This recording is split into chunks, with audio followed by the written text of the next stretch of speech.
हमने ऊपर वेस्टर्न किया है, ये ईस्टर्न साइड पे, as you know very well के ईस्टर्न साइड पे हमारे इंडिया है।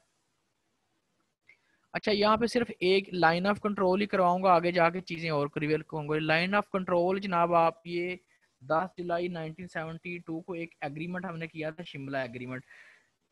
शिमला इंडिया की एक स्टेट है, यहाँ पे छोटी सी, वहाँ पे लोग विजिट वगैरह के लिए भी जाते हैं। जब मैंने आपको इंडिया का मैप करवाया तो मैंने आपको इसीलिए बताया था ताकि आपको ये सारी चीजें, तो ये शिमला यहाँ पे जगह है, स्टेट है इंडियन की, यहाँ पे एग्रीमेंट हुआ था। आपने मुझे वो सर्च करके बताना है कि किन दो पॉलिटिकल लीडर्स ने ये एग्रीमेंट किया था। तो ये बाज़ बात लोग ना इसको कंफ्यूज करते हैं शिमला एग्रीमेंट को कोई ताशकंद एग्रीमेंट के साथ, तो वो नहीं है, वो ताशकंद एग्रीमेंट और है, वो ताशकंद में हुआ ये था। पीर जी तो ये जुल्फकार अली शिमला भुट्टो एग्रीमेंट और 10 जुलाई इंदिरा गांधी के दरमियान हुआ 1972, था ना? फिलहाल आप, yes yes yes exactly, you are right mister रान। तो ये इन दो बंदों की, इंदिरा गांधी और जुल्फकार अली भुट्टो ने ये किया था यू के बाद, ठीक है। तो ये उसकी बड़ी अचीवमेंट मानी जाती थी उस टाइम में, ठीक है, लाइन ऑफ, क्योंकि यहाँ पे हमेशा इसका सीज फायर लाइन भी इशू रहा, कहते थे इसको। तो ये आजकल भी यहाँ पे जब आप वो सुनते हैं ना कि गोलाबारी होती है तो इस तरह के मसले में, तो यही है वो LOC, यहाँ पे इंडियन ऑक्यूपाइड, यहाँ वाला इंडियन ऑक्यूपाइड वाला हिस्सा है पीछे। तो यहाँ पे आज़ाद आज़ाद जम्मू एंड कश्मीर वाली साइड है, तो ये इसलिए हमेशा यहाँ पे हैवी आर्मी भी डिप्लॉय की हुई है। आपको पता है तकरीबन 8-9 लाख आर्मी इंडियन ने, जो कि पाकिस्तान आर्मी की टोटल साइज से ज़्यादा है, तो वो यहाँ पर सिर्फ इतनी छोटी सी।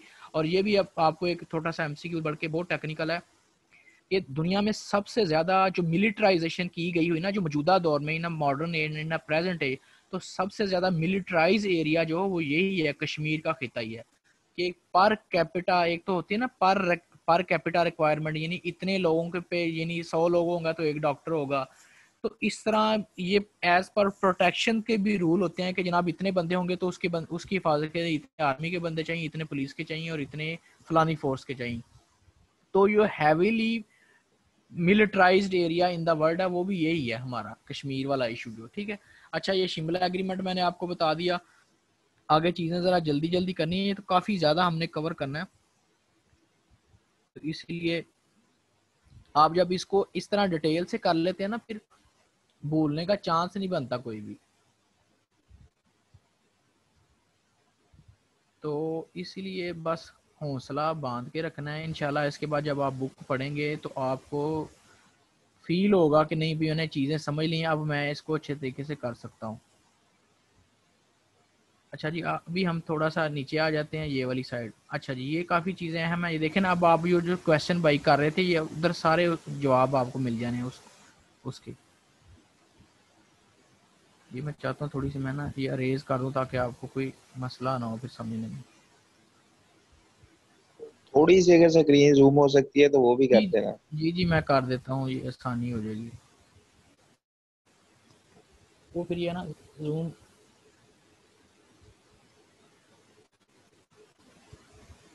लेकिन फिर मुझे बाद में करनी पड़ेगी ये वाली। अच्छा, ये वाली हमारी जो ईस्टर्न है ना साइड, नॉर्थ साइड जो है, 1963 में जनाब चाइना के साथ हमारा बॉर्डर इशू जो था ना, वो रिजॉल्व हुआ था। अच्छा जी, जैसे मैंने आपको बताया कि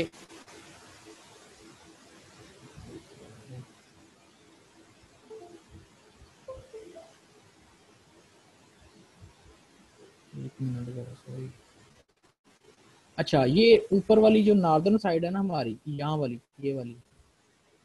ये 1963 में। अच्छा, एक और चीज़ हिस्टोरिकली आपको, तो ये हमारा इंडिया चाइना के साथ बॉर्डर लगता है ना, 552 किलोमीटर है। लेकिन देखिए, एक और इंटरेस्टिंग बात है जो बहुत कम लोग जानते हैं, क्योंकि ये बनती है चाइना की वेस्टर्न साइड, चाइना की बनती है वेस्टर्न साइड। तो यहाँ पे फिर दो ही रास्ते हैं हमारे, although we had long border 525 kilometre, लेकिन हमारे पास सिर्फ चाइना को असेस करने के लिए रास्ते वो दो ही हैं। एक तो कराक्रम से जो जो फेमस रास्ता है ये वाला, जिससे सी पैक भी गुजर रहा है, और एक यहाँ पे और पास है, वो मैं आपको आगे बताता हूँ। अच्छा, 1963 में काम हमने किया था, ये वाला एरिया हमने खुद इनको डिसाइड करके दिया था 1962 में। 1962 की जब बात करते हैं तो इंडिया के साथ चाइना की वार हुई थी, तो इंडिया ने जनाब, इंडिया को शिकस्त हुई थी, तो इंडिया से ना चाइना ने इलाके छीन लिए थे। जो लद्दाख का आजकल इशू चल रहा है ना, वो भी इन्हीं इश्यूज में था। वो पीछे मैं एक दिन थोड़ा सा बता रहा, तो मैंने आपको 3 साइट लोकेट करवाई थी। तो क्या 1962 के साथ जो जब चाइना की इंडिया के साथ वार होती है, तो इन्होंने चाइना वालों ने ये इलाके छीन लिए थे। लेकिन पाकिस्तान ने 1963 में K2 चाइना से ली थी, और 90 ये वाला बॉर्डर वाली जगह जो है ना, ये कितनी तकरीबन 900 स्क्वायर किलोमीटर माइल इतनी सी है गालबन, तो ये हमने उनको दी थी। K2 जो था वो चाइना में आ रहा था, तो K2 फिर हमने इनसे ले लिया। K2 उसके बाद ही हमारी बाउंड्री में कंसीडर हुआ, ठीक है। ये कराक्रम 2 भी इसको बोलते हैं, गोल्डवन ऑस्टिन भी इसको बोलते हैं, जो सबसे जो highest world second highest peak mountain है। तो 1963 में जनाब हमने एग्रीमेंट कर लिया, उसके बदले K2 से ले लिया था चाइना वालों से, और यहाँ से उनको लैंड टेरिटरी, और क्योंकि चाइना वाले बड़े विजनरी थे, उन्होंने कहा कि यार अगर ये वाला एरिया जाता रहे तो पाकिस्तान के साथ तो बिल्कुल कनेक्टिविटी खत्म हो जाएगी। और वो तो तकरीबन 200-400 साल प्लान बना के बैठे हुए थे कि हमने इस हिसाब से तरक्की करनी है। तो इस वजह से फिर ये बड़ी सेटलमेंट, क्योंकि ये हमारी डे 1 से इनके साथ अच्छी चाइना के साथ चल रही है। आफ्टर इंडिपेंडेंस हमने उनको फौरी एक्सेप्ट भी किया था, यूएनओ में रैंकिंग को भी सपोर्ट किया, तो इस वजह से चाइना के साथ हमारे टर्म्स अच्छे हैं। उसके बाद चाइना के जो अपने प्लान्स हैं, उसको हम लेटर ऑन डिस्कस करेंगे। अच्छा, ये इशू हो गया। ये आपका चाइना वाली साइड होगी कवर, 525 किलोमीटर 1963 में बना था। इसको कोई नाम नहीं दिया गया, ये सिर्फ ये लाइन ही है। अच्छा, एक और चीज मैं आपको बता दूं, यहाँ पे सियाचिन में, सियाचिन ये वाला इलाका, यहाँ पे सियाचिन ये ना वर्ल्ड टॉप का ग्लेशियर भी है यहाँ पे, यानी बहुत टॉप पे है। यहाँ पे हर साल जो जिसको फौज में कहते हैं ना हार्ड एरिया लगाना होता है, तो उसको फिर वो ग्लेशियर भेज देते हैं, एज ए सजा के तौर पर भी भेजते हैं, और एज ऑफिसर प्रूव करवाने के लिए भी भेजते हैं। तो कारगिल इशू आपने पढ़ा होगा, ये कारगिल इशू किसके दौर में होता, मुशर्रफ दौर में, नवाज शरीफ दौर में, कारगिल वार 1999। तो ये सियाचिन का एरिया था, यहाँ पे कोई मसला वगैरह बंद, इसकी प्रॉपर एक पॉलिटिकल हिस्ट्री है, लेकिन अभी हमने उसमें नहीं जाना, ये तो लंबी बातें सारी हो जाती हैं। अच्छा, इसके नीचे ये यहाँ तक तो ये आपका ग्लेशियर वाली साइड। अच्छा, यहाँ से शुरू होना है आपने, ये आपकी LOC लाइन ऑफ कंट्रोल, इसका मैंने आपको बता दिया। अच्छा जी, थोड़ा सा अब आगे चलते हैं। यहाँ पे नीचे तो मैं इसी वजह से नहीं कर रहा था, ताकि वो अरेज होने में थोड़ा मसला होता है। ये पता नहीं इसका कोई ऐसी ऑप्शन नहीं है कि फौरी से सारा ख़त्म हो जाए, वाइप आउट कर दे कि वक्त।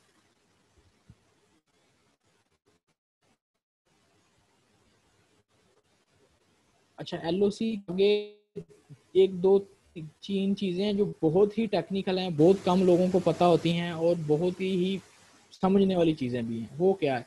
अच्छा, आपने अक्सर सुना होगा कि Pakistan share working boundary with India, ये अक्सर सुना होता है, लेकिन हमें पता नहीं लगता। कुछ लोग समझते हैं ये वाली सारी वर्किंग बाउंड्री यानी ईस्टर्न साइड जो है, लेकिन ऐसा नहीं है। वर्किंग बाउंड्री एक खास एरिया है। अच्छा जी, ये वाली जनाबे वाली जो आपकी बाउंड्री है ना, LOC के बाद ये वाला,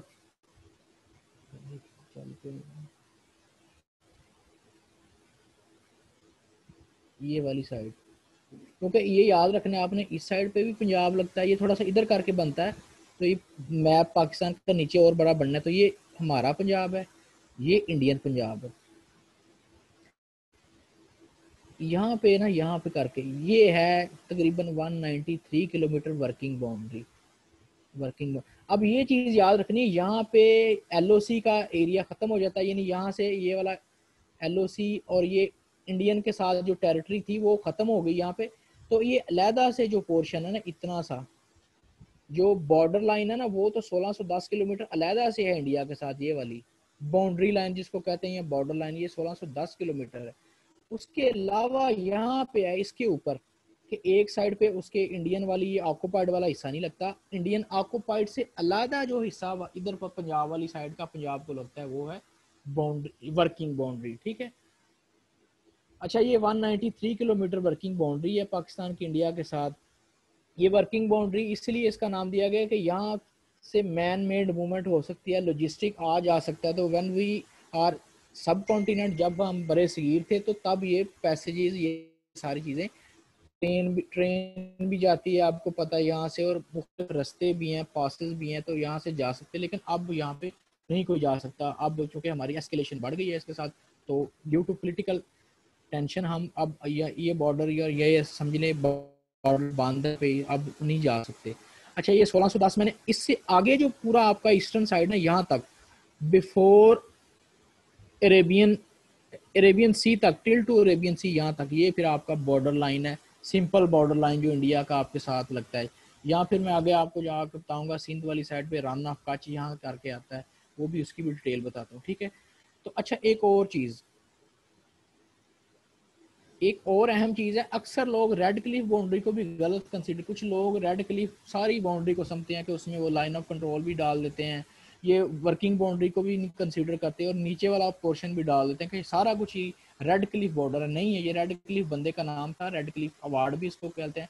तो ये उसने जब ये डिसाइड किया था, जब हमारा डिवीजन हो रही थी, तो ये यहाँ से शुरू होता है वर्किंग बाउंड्री से आगे इंडियन पंजाब जो दूसरे पंजाब के साथ ऐसे मिलता है नीचे वाली साइड से, यही समझ लें ये नीचे वाली जो एक खास पोर्शन ऐसे नीचे मिलता है, तो ये है red Cliff border.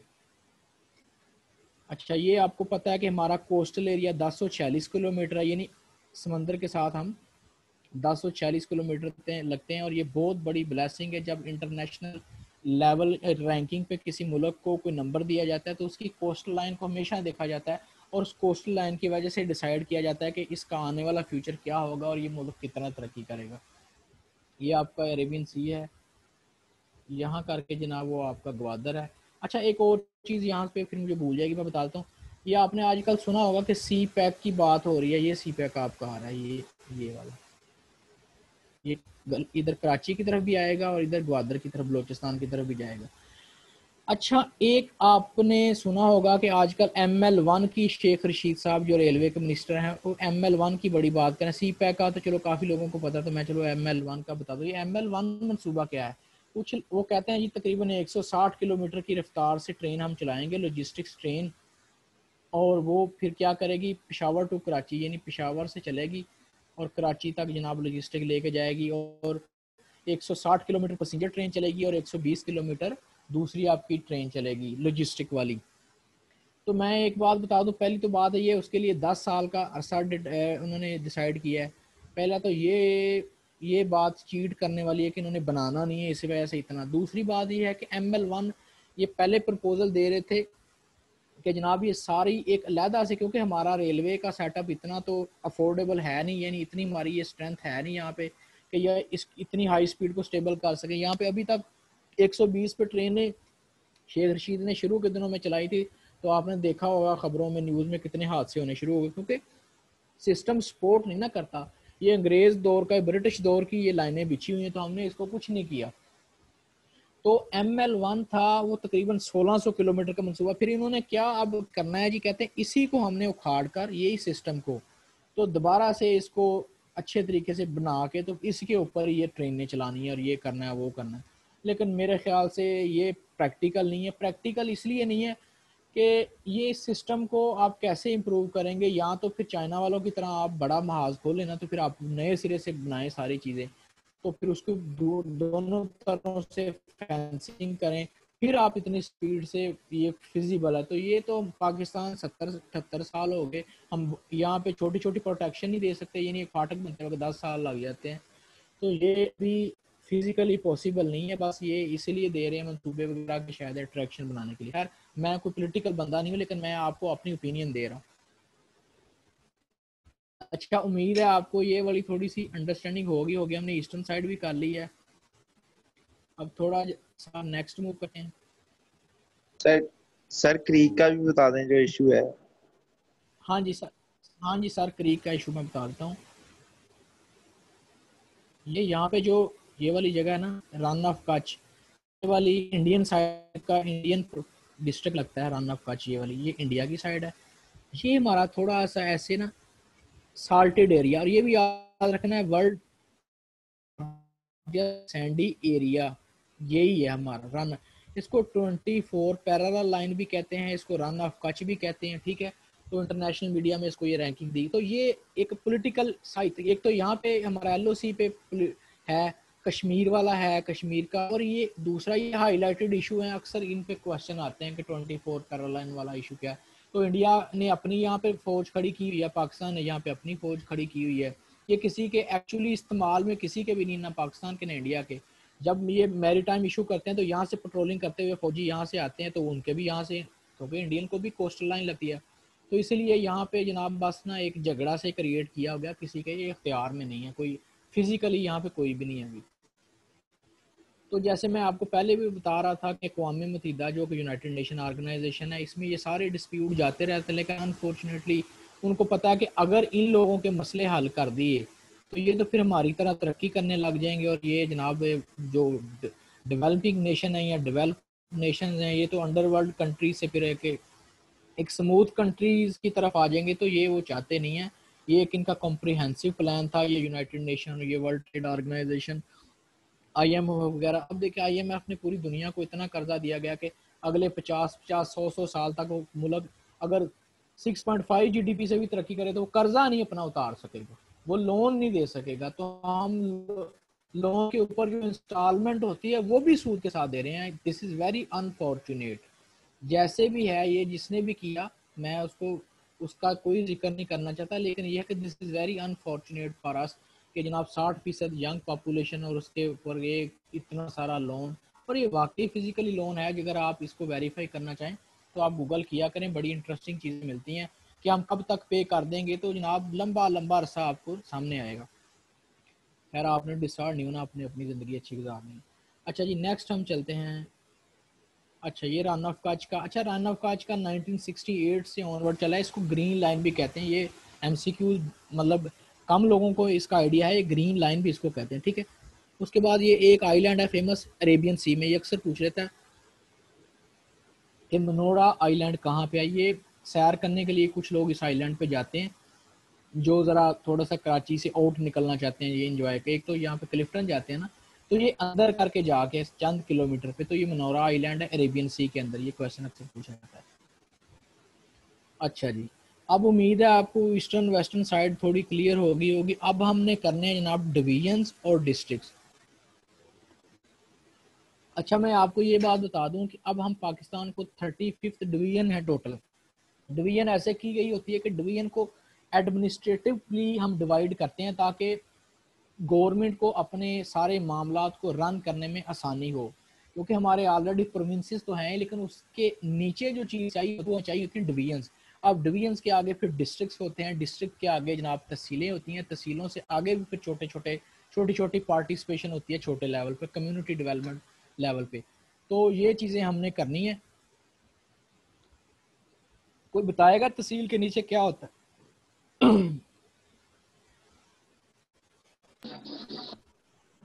Union council तो नहीं यूनियन होता? काउंसिल। हाँ यूनियन काउंसिल होती है तहसील के नीचे। तो उसके अलावा फिर नीचे यूनियन काउंसिल जो है वो आपके कंट्रोल करती हैं छोटे छोटे गाँव को। हर लेवल पे हर हर जो गांव है वो किसी ना किसी यूनियन काउंसिल का मेंबर होता है, ठीक है। तो नीचे से हायरार्की ऊपर की तरफ आती है, और ऊपर से हायरार्की डिवीजन से फिर डिस्ट्रिक्ट पे, डिस्ट्रिक्ट पे फिर तहसील पे, तहसील पे फिर यूनियन काउंसिल पे, ठीक है जी। तो इस तरह ही सारा हमारा पॉलिटिकल सिस्टम भी बेस है। इलेक्शन भी जब होते हैं तो यहाँ से नीचे से ऊपर की तरफ सिस्टम चलता है। अच्छा पाकिस्तान की 35th डिवीजन है, 4 प्रोविंसेस हैं। अच्छा गिलगित बल्तिस्तान का अक्सर लोग कंफ्यूज कर देते हैं, बाद इसको KPK में तस्वर कर लेते हैं, लेकिन ऐसा नहीं है। गिलगित बल्तिस्तान एक इंडिपेंडेंट स्टेटस रखता है, ठीक है जी। तो इसको आपने इसमें शामिल नहीं करना। अच्छा इसका आजकल इशू चल रहा है ना, इसको प्रोविंस बनाने का। जी जी बिल्कुल चल रहा है, ये बिल्कुल कोशिशें हो रही हैं काफ़ी ज़्यादा। इमरान खान साहब भी चाहते हैं इसको कंसीडर के, जैसे फाटा को पीछे मर्ज किया था KPK में, तो इस वजह से ये कोशिशें चल रही हैं। लेकिन अभी तक इसका करंट स्टेटस यही है, इंडिपेंडेंट स्टेटस। ऑटोनोमस स्टेटस है 29 अगस्त 2009 से, और 12 नवंबर में 2009 में पहली दफ़ा यहाँ पे इलेक्शन हुए थे। तो ये थोड़ी सी डेट अगर कोई पूछ लो याद। अच्छा पॉपुलेशन वाइज अब हम 6th नंबर पे, 5th पे आ गए। ये एक चीज़ याद रखनी है, हम पॉपुलेशन में बहुत आगे आ रहे हैं, ठीक है। तो इसके अलावा अगर आप ह्यूमन डेवलपमेंट इंडेक्स देखें, तो करप्शन इंडेक्स देखें, ह्यूमनिटी इंटरनेशनल में देखें, तो वहाँ पे आपकी रैंकिंग नीचे की तरफ जा रही है, नंबर बढ़ रहा है। और नंबर बढ़ने से मुराद होता है कि आप नीचे जा रहे हैं। अच्छा, एरिया वाइज जनाब अगर आप देखें तो कुछ लोग कहीं जगह पे 36 लिखा है और कहीं जगह पे 34 लिखा है। तो मेक इट श्योर, मेरे ख्याल से मेरे नॉलेज में जो मैं समझता हूँ वो 36 ही है एरिया वाइज। क्योंकि जब आप एक दफ़ा एरिया डिसाइड कर देते हैं तो फिर किस तरह आप कह सकते हैं कि इसका नंबर ये, क्योंकि ये फ्लेक्सिबल नहीं ना, पॉपुलेशन तो फ्लेक्सिबल है, तो ये इसको हम कह नहीं सकते। पीर जी उसमें मैं ना एक चीज ऐड करना चाहूँ, मैं कल एक वीडियो में सुन रहा था, जी ये जी जो एरिया का करते हैं ना, कोई 36 पे या 34 पे कंफ्यूजन होती है, ये सम टाइम कुछ लोग ना वो जो वाटरी एरिया होता है उसके अंदर उसको ऐड नहीं करते, और सम टाइम उस जो वाटर्स एरिया होता है उसको ऐड करके ये बनाते होते हैं नंबर्स ठीक होगा, किसी भी राइट हो कंट्री के गया, अंदर। बेहतरीन होगा। ले चलें, ये थोड़ा सा इमरान साहब ने आपको और क्लैरिटी कर दी है कि ये इस वजह से थोड़ा सा ये डिफरेंस जो आ जाता है ना नंबर्स में, उस वजह। अच्छा, ये अगर आप इस साइड पे देखें तो 7th डिवीजन है, ये अब आपको बताने की ज़रूरत नहीं है कौन कौन सी साइड है, ये ईस्टर्न साइड है आपकी। यहाँ पे पंजाब में 9 डिवीजन है और आपके 36 एडमिनिस्ट्रेटिव डिस्ट्रिक्ट हैं। यहाँ की अगर बात कर लीजिए तो 3 डिवीजन हैं। अच्छा, इसको याद रखने का बड़ा आसान सा एक फार्मूला है कि 10 डिस्ट्रिक्ट याद रखने ना, 10 ये ऊपर गिलगित बल्तिस्तान, फिर ये जनाब आपकी नीचे वाली साइड ये वाली, फिर आपके पंजाब के 9 डिस्ट्रिक्ट वाले डिवीजन्स, फिर आपकी 6 डिवीजन यहाँ पे सिंध की, फिर ये बलूचिस्तान की 7 और के पी के की 7। तो ये इनकी डिस्ट्रिक्ट्स हैं 34, हमारे 36 हैं, यहाँ पे 33 हैं। तो इस हिसाब से आपने देख लेना, ये नंबर हैं, ये आपने खुद याद करने हैं, ये कोई कंसेप्चुअल चीज़। अगर टोटल डिस्ट्रिक्ट्स देखे जाए क्वेश्चन है तो 154 है, इसीलिए 36 जो कमिश्नर्स हैं ना वो ये 36 ज़िलों को देखते हैं। तो इस वजह से जनाब 4 डिवीज़न है, और जैसे फैसलाबाद डिवीज़न में आगे और डिस्ट्रिक्ट्स में और डिवीज़न भी ऐसे साथ ही 4 डिवीज़न है और किसी की ना फैसलाबाद वाली साइड पे, इसमें फैसलाबाद एक डिस्ट्रिक्ट है। अच्छा, उसके बाद आगे चले जाते हैं जनाब। हाँ, ये है जो फेमस आज का जो जो कैसे ना हॉट केक जो टॉपिक था, जिस पे ज़्यादा मुझे मेहनत करनी पड़ी और जिस पे ज़्यादा जो आपका तवज्जो का तलबगार है सबसे ज़्यादा, क्योंकि अक्सर ये कॉन्सेप्ट ना पता होते हैं लोगों को, लेकिन ये ना आगे पीछे हुई होती है चीज़ें। तो ये आगे पीछे से ही जनाब करेक्ट करना ही तो जनाब बात होती है सारी, कि आपका वो जो अंदर दिमाग में एक पैरेलल सी दूसरी बात चल रही है उसको ख़त्म करना और आपकी क्लैरिटी करना, to make it sure that कि आपने अब जो समझा है वो बिल्कुल ठीक है।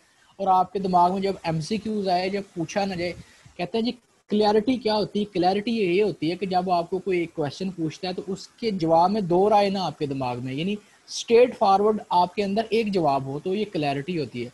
हाँ, अगर मैं MCQs की नहीं बात कर रहा, ये मैं जनरल ओपिनियन की बात कर रहा हूँ। तो आपने देखा होगा कि जो क्लैरिटी वाले लोग हैं, जिनकी क्लैरिटी होती है वो बड़ा स्ट्रेट फॉरवर्ड और मुख्तसर आंसर करते हैं, और जो लोग कंफ्यूज होते हैं वो उस मुख्तलिफ पैरामीटर से घुमा फिरा के मुख्तलिफ जवाब देते हैं, और वो उनके अंदर से दिल से यही कोशिश होती है कि कोई ना कोई तो इसको पसंद आएगी ना बात, तो ये मेरा जवाब इस तक पहुंचेगा। तो ये एक एक जनरल सी परसेप्शन है। अच्छा जी,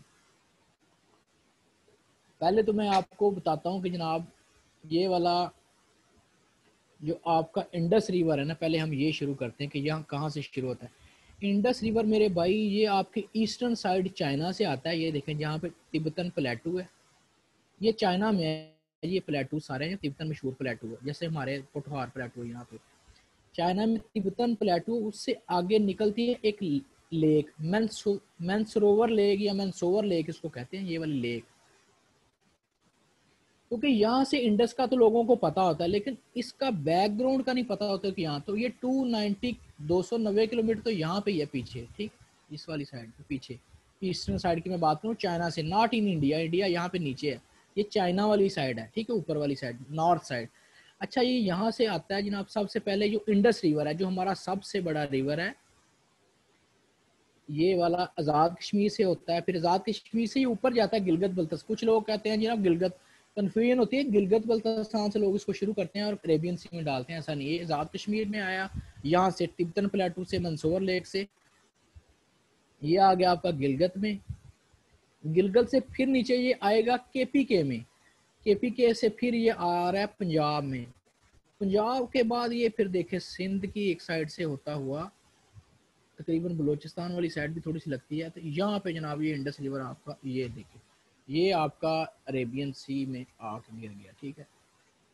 सर ये लेक का नाम क्या बताया है? मैनसरोवर लेक, मैनसरोवर लेक लिख लिया।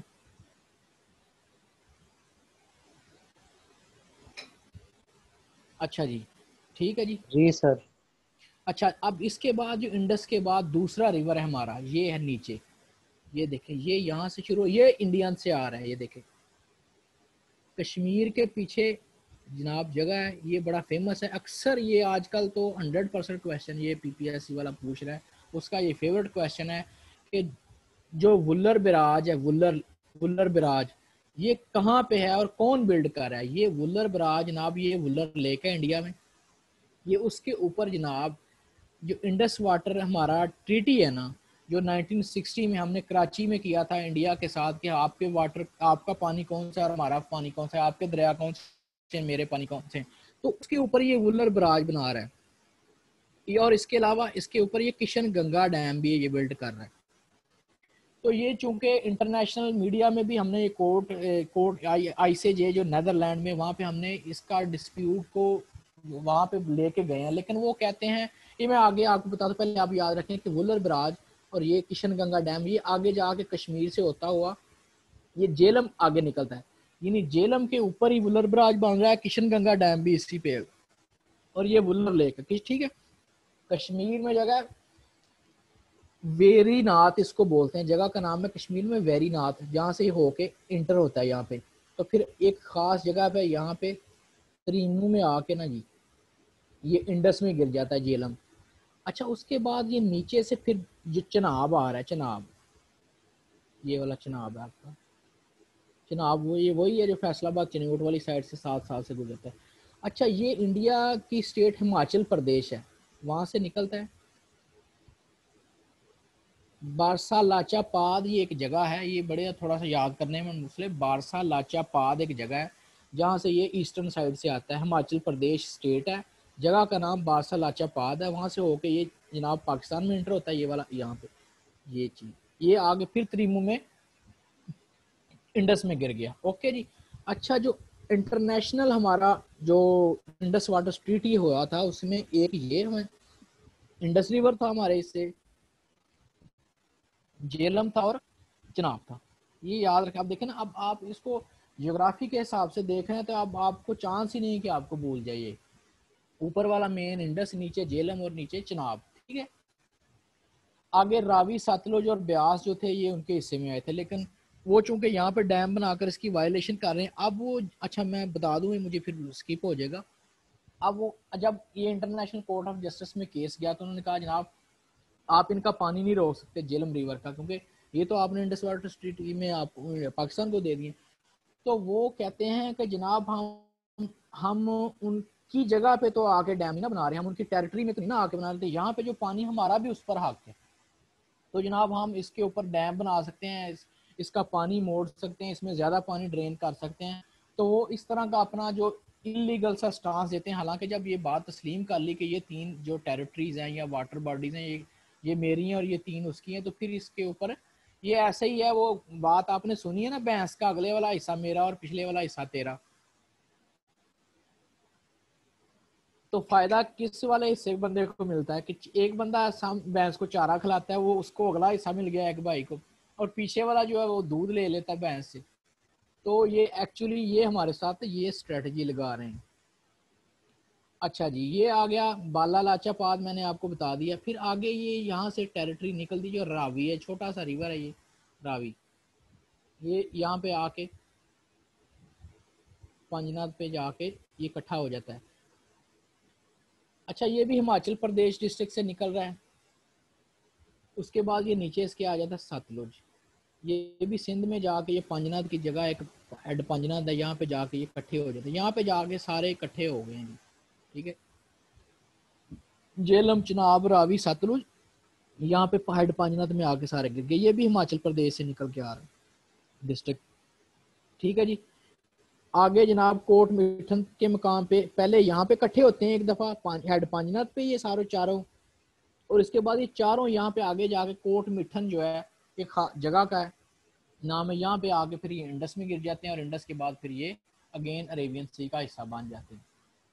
अच्छा एक मैं और इंटरेस्टिंग आपको चीज़ बता दूं, तो ये एक मैं अक्सर सोचता हूँ जब मैंने ये सारा इंडस पढ़ा तो मैंने कहा हम तो ट्रेडिंग के लिए लॉजिस्टिक्स के लिए इतना परेशान हो रहे हैं, चाइना को नवे खपते का ये करने पड़ रहे हैं, यहाँ से सी पैक बना रहा है, रास्ते बना रहा है, तो चाइना क्या ही ऐसा करे कि जनाब ये जो सारी ये जो इंडस रिवर है इतना बड़ा रिवर, इसी को ही वो यूटिलाइज करे, पाकिस्तान ये यानी कंस्ट्रक्शन करवाए सारी, तो जो जितनी भी लॉजिस्टिक्स हैं, जितने भी शिप हैं, कार्गो, वो यहाँ से ही पॉसिबल हो जाए, तो यानी यहाँ से यहाँ तक वो फिजिकली पॉसिबल करे सामान, क्योंकि चाइना यहाँ तक तो है ना, तो जनाब चाइना यहाँ पे सामान ले आए अपना यारा सारा चाइना यहाँ पर, यहाँ से जनाब शिपिंग करें उसकी, ऐसा पॉसिबिलिटी क्रिएट करें, क्योंकि पानी तो है ना, बहुत बड़ा दरिया है, तो ये जनाब यहाँ तक लेते आए और ये ऐसे यहाँ तक ले आए, तो आपको ये इतना लंबा चौड़ा, और उसके से पाकिस्तान को भी बहुत फ़ायदा होगा, पाकिस्तान की ट्रेड भी बढ़ेगी, पाकिस्तान ऊपर भी ट्रेड कर सकता है सेंट्रल एशिया के साथ भी, और वेस्टर्न ट्रेड भी पॉसिबल है, और क्योंकि जहाँ जहाँ पे ये रास्ते निकलते जाएँ, यहाँ पे वो छोटी छोटी पोर्ट्स बनाते जाएँ, तो वहाँ से जनाब कार्गो पूरे पाकिस्तान में फैल सकता है। अब कोई मुझे इसका जवाब दे सकता है कि अभी तक ये देखें, ऐसा तो नहीं ना कि किसी ने सोचा ना, तो ये पॉसिबल क्यों नहीं है, कोई किसी के दिमाग में कोई थोड़ी वो बात आती है? सर ये इसलिए पॉसिबल नहीं है क्योंकि रिवर्स पे ब्रिजेस होते हैं, डैम्स वगैरह होते हैं, और इतनी डेप्थ भी नहीं होती। डेप्थ भी नहीं होती, और एक और मसला भी है कि ये भी हल सोल्यूशन हो सकता है कि आप ना डैम से या बराज से ऐसे रास्ता भी ऐसे निकाल दीजिए, बाईपास नहीं कहते कि आपने सीधा नहीं जाना, आपने यहाँ से करके बनाना, वो भी पॉसिबल है, लेकिन एक और जो अहम चीज़ है ना, नॉर्थ से जब साउथ की तरफ आते हैं हाइट का बहुत इशू है, ये भी एक कंसिडरेबल बात है।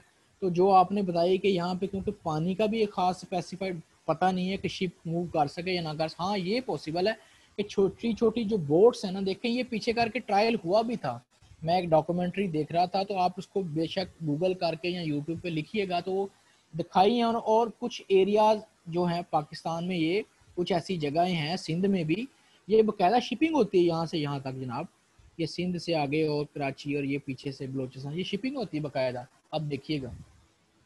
अच्छा ये मैंने आपको बता दिया, खैर ये थोड़ी कुछ और चीज़ें होती हैं, थोड़ी सी और अपने कॉन्सेप्ट के साथ सोचने वाली, ये मैंने आपको रिवर्स बता दी। अच्छा ये एक और यहाँ पे है, ये वाला काबल रिवर, ये काबल रिवर, ये भी इंडस में आ रहा है, ये सवात रिवर के ऊपर है, ये काबल डैम भी है, वारसक डैम है यहाँ पे, उसके बाद खैबर पख्तूनख्वा, उसके बाद ये यहाँ पे है खुर्रम रिवर, ये टेरिटरी भी इंडस में आ रही है सारी।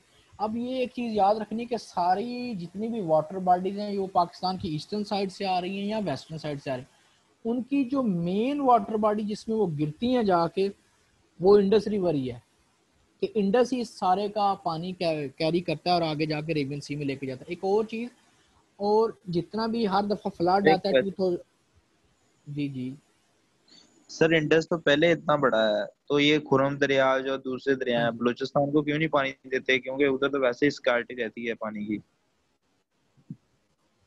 बिल्कुल ऐसे ही है, और सिंध वाला भी इशू ऐसे ही है, लेकिन क्या है ये सारी भाईजान मेरे पॉलिटिक्स की बात है, पॉलिटिकल इंस्टेबिलिटी है, तो आपको पता है यहाँ पे जो कल्चर है सारा, ठीक है ना, तो वो लोग जो जागीरदारान हैं वो नहीं चाहते कि जनाब ये लोग यहाँ पे पानी आएगा तो ये खुशहाल हो जाएंगे, फसलें उगाने लग जाएंगे, ये हमारे कंट्रोल से निकल जाएंगे, तो वो अपनी जो हेजमनी है, जो उनका अपनी लेगेसी है, उसको तोड़ना नहीं चाहते। सर अब क्योंकि जो समुद्र में पानी तो जाना पता, है वो तो जाया है ना, उसका फायदा ही कोई नहीं है। बिल्कुल वो तो पार्ट ऑफ वाटर बॉडी बन जाना है और जाए जाना है, और उसको हम इतना, आपको पता है ना हमारे पास इतनी स्टोरेज कैपेसिटी है कि ना इतने बड़े डैम है कि हम इसको यहाँ पे स्टोर कर लें और फिर जब सीजन ऑफ हो पानी ना हो तो हम इसको स्टोर कर सकते, लेकिन अनफॉर्चुनेटली आपको पता है यहाँ पे भी एक बहुत बड़ा डैम कंस्ट्रक्ट करने की बात हो रही है, गिलगित बल्तिस्तान और KPK में लगता है, वो दामीर बादशाह डैम, जिसका पीछे करके फंड भी जमा हुआ था, मैंने भी 100 रुपया दिया था, पता नहीं मेरा पहुंचा कि नहीं। तो इस तरह लोगों ने बेचारों ने जो जितनी इस्तात रखता था, उन्होंने कुछ जो कहते हैं ना पानी की बाल्टी भी दे सकता था, उसने भी अपनी बाल्टी भर के दे दी, लेकिन ये सारा अभी प्रपोजल में चल रहा है, कहते हैं काम शुरू हो गया, लेकिन मुझे उसके बारे में श्योर नहीं है। अच्छा ये गोमल आ गया, जोब आ गया, कोरंग, ये छोटे छोटे रिवर हैं, ये इसके अंदर ही आके फिर इसका हिस्सा बन रहे हैं। अच्छा, उसके बाद हंगोल रिवर है ये वाला यहाँ पे, ये क्योंकि ऊपर वाली साइड आपकी है वो वाली अफगानिस्तान वाली साइड, उसके बाद ये दश्त रिवर है। ये वो आपने वो शेर सुना है, दश्त दश्त दरिया भी ना छोड़े हमने, बहरे जुल्मात में दौड़ा दिए हैं घोड़े हमने, सुना है शेर? ये दश्त जी सर यहाँ पे सुना जगह है, हुआ है। जवाबी सिकुआ में है शायद। ये वो हाँ जी बिल्कुल। तो ये वो वाली जगह, ठीक है। तो ये बलूचिस्तान में एक रिवर है, ठीक है। ये था एक छोटा सा, आपको असल में जो बेसिक चीज़ें हमारे रिवर्स जो जिनका क्वेश्चन आएगा वो मैंने आपको करवा दी हैं, वो यही है, इंडस है, झेलम, चिनाब, रावी, सतलुज, आगे कहाँ मिलते हैं, कहाँ जाते हैं।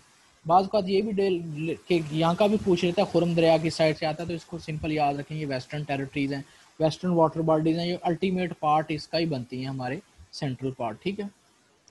हेड पीर जी प्रीमोटल, इसमें ना एक और चीज है। आप ना जी ये जी जो दरिया बहने की हम बात कर रहे थे, शायद हम 2-4 लेक्चर पहले, मुझे याद आ रहा है, दरिया नील के बारे में बात हो रही थी कि वो वह दरिया है जो साउथ से नॉर्थ की तरफ बहता है। यस तो यस बाकी यस यस, ये इसके, बाकी हाँ जी, सारे नॉर्थ से साउथ की तरफ हाँ, जाते हैं। बाकी सारे नॉर्थ से ये साउथ की तरफ देखें जाते हैं। बिल्कुल आप जी जी जी जी आप जी, बोलें, पूरी करें बात। मेरी नहीं नहीं, कंप्लीट हो आप गया अब। कंटिन्यू करें ना। अच्छा, यही हाँ वही बात, हाँ इन्होंने सही गाइड। जी जी, बाकी सारे ये देखें ना, हमारा भी पानी ऊपर से ही आ रहा है ना सारा, जितनी भी वाटर बॉडीज हैं ये हम पहाड़ों से ही पानी आ रहा है, क्योंकि यहाँ पे आपका कराकोरम है, कराकोरम है, फिर इसके बाद हिमालयज हैं, फिर उसके बाद ये को हिंदू काश है, फिर ये, तो ये वाला सिलसिला वहाँ से एक्चुअली ये पानी आ रहा है, ये चीज़ें आगे आ रही हैं। ये अच्छा किया इन्होंने बता दिया कि ये वाहद, बाकी दुनिया के सारे रिवर्स ऐसे हैं वो नॉर्थ से साउथ की तरफ बहते हैं, और वाहद वो है अल्लाह का निज़ाम, अल्लाह का कोई ख़ास करम है या अल्लाह की कोई हिकमत है, वो साउथ से नॉर्थ की तरफ बहता सर मैं भी एक बात ऐड करना चाहता हूँ इधर ही। है। जी जी जी भाई, करें करिए ज़रूर, आपकी सर बात रशिया में मैंने देखे थे वो सेम नील की तरह ही बहते हैं, वो ऊपर की तरफ जाते हैं, उसमें लीना है, ओब है, और शायद एक दो और है, मेरे ज़हन से निकल गए हैं, लेकिन दो का तो मुझे पता है ना। अच्छा, आपने गूगल किया है इसको? नहीं, मैंने ना रशिया वाला पोर्शन देख रहा था एक दिन, तो उधर मैंने अच्छा चेक अच्छा, किए थे, वो ऊपर की तरफ जाते हैं। देखिए जी जी, वो ऐसे बाज़ बात होता है कि जो वाटर बॉडीज इसके अंदर ही मूव कर रही होती है ना, उनकी वो बाज़ का डायरेक्शन नहीं कंसिडर करता, क्योंकि नील रिवर जो है ना, नाइल रिवर, ये तकरीबन 7-8 कंट्रीज से होके जाता है, आपने वो सर्च करना है इसको लाजमी। तो इस वजह से इसकी एक प्रॉपर डायरेक्शन है। देखिए, अगर एक पानी वहाँ पे घूम के वहाँ पे अगर आपने ये पढ़ा है तो फिर आप इसको लाजमी शेयर कीजिएगा कि हमारी इंफॉर्मेशन अपडेट हो जाएगी, क्योंकि एज पर माई नॉलेज जो मैंने ठीक पढ़ा है, है जो एमसीक्यूज भी आता है, तो वो यही बात चलती है। हाँ, अगर ये ऐसा है तो it will update our knowledge, तो हम इसको बिल्कुल हम अप्रिशिएट करेंगे कि आपने नई चीज़ ऐड की है। मैं तो कहता हूँ कि जनाब, इंसान के अंदर का जो तालिब इल्म है ना, वो कभी मरना नहीं चाहिए, हमेशा सीखना चाहिए। इतना कुछ आप सीख सकते हैं, यकीन करें कि इंसान की सोच है, इल्म तो भरा पड़ा है, हर चीज़ में इल्म है। आप किसी इंसान से कुछ ना कुछ सीख सकते हैं, तो इट्स डिपेंड अपॉन अस कि हम किस तरह किसी से क्या फ़ायदा लेते हैं। अच्छा जी, ये बेसिक आपके रिवर्स हो गए।